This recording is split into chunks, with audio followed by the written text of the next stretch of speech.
పాత్రికేయ మిత్రులందరికీ హృదయపూర్వక నమస్కారం.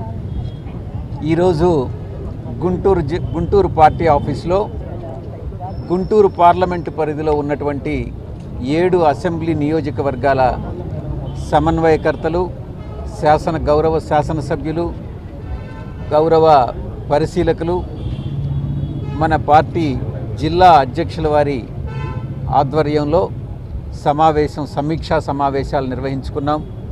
ప్రతి నియోజకవర్గంలో కూడా పార్టీ అనుసరించవలసినటువంటి ఎన్నికలకు సంబంధించి విధి విధానాలు, మన ప్లానింగు, షెడ్యూలింగు అన్నిటినీ కూడా చాలా వివరంగా కూడా చర్చించడం జరిగింది. ఉన్నటువంటి 7 అసెంబ్లీ నియోజకవర్గాల్లో విజయం సాధించడమే లక్ష్యంగా ఈ యొక్క సమీక్షా సమావేశాలని నిర్వహించుకున్నాం.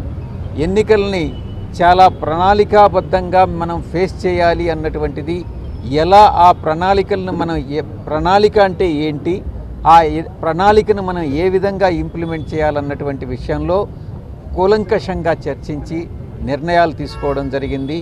ఈ పార్లమెంటు పరిధిలో ఉన్నటువంటి 7 అసెంబ్లీ నియోజకవర్గాలు, గుంటూరు ఈస్ట్ కానీ, వెస్ట్ కానీ, తెనాలి కానీ, పొన్నూరు కానీ, తాడికొండ, ముఖ్యంగా మంగళగిరి, పత్తిపాడు 7 నియోజకవర్గాల్ని వైఎస్ఆర్సీపీ కైవసం చేసుకునేటానికి ప్రణాళిక సిద్ధమైంది. ఇది చాలా సిస్టమేటిక్గా ఇంప్లిమెంట్ చేస్తాం. ఈ మంగళగిరి కూడా గెలుచుకుంటామన్నటువంటి ధీమా మాలో ఉంది. తప్పకుండా విజయాన్ని సాధిస్తాం. ధన్యవాదాలు.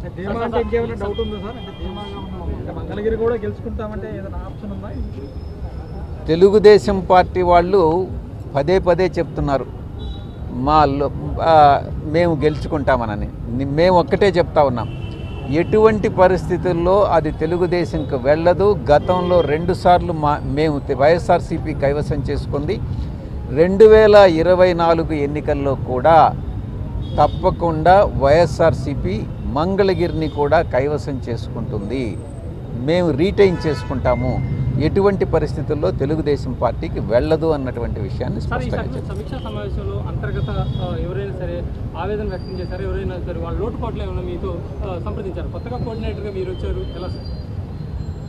సమన్వయకర్తలు కానీ, గౌరవ శాసనసభ్యులు కానీ అందరూ కూడా సంతృప్తికరంగా ఉన్నారు. ఎక్కడా అభిప్రాయ భేదాలు అన్నటువంటివి లేవు. సమిష్టిగా కలిసికట్టుగా పనిచేస్తాం. ఎవరినైతే పార్టీలోకి తీసుకుంటే పార్టీ మరింత బలోపేతం అవుతుందో ఆ యొక్క వ్యక్తులని, ఆ యొక్క నాయకుల పేర్లను కూడా చర్చించడం జరిగింది. దీనికి నేను గతంలో చెప్పినట్టుగా ప్రణాళికాబద్ధంగా ముందుకెళ్తాం.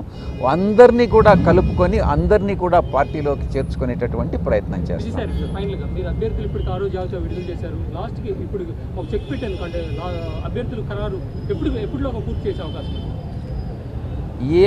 ఏ నియోజకవర్గాల్లో అభ్యర్థుల్ని మారుస్తామనుకుంటామో ఆ అభ్యర్థులను మాత్రమే ప్రకటించడం జరుగుతుంది.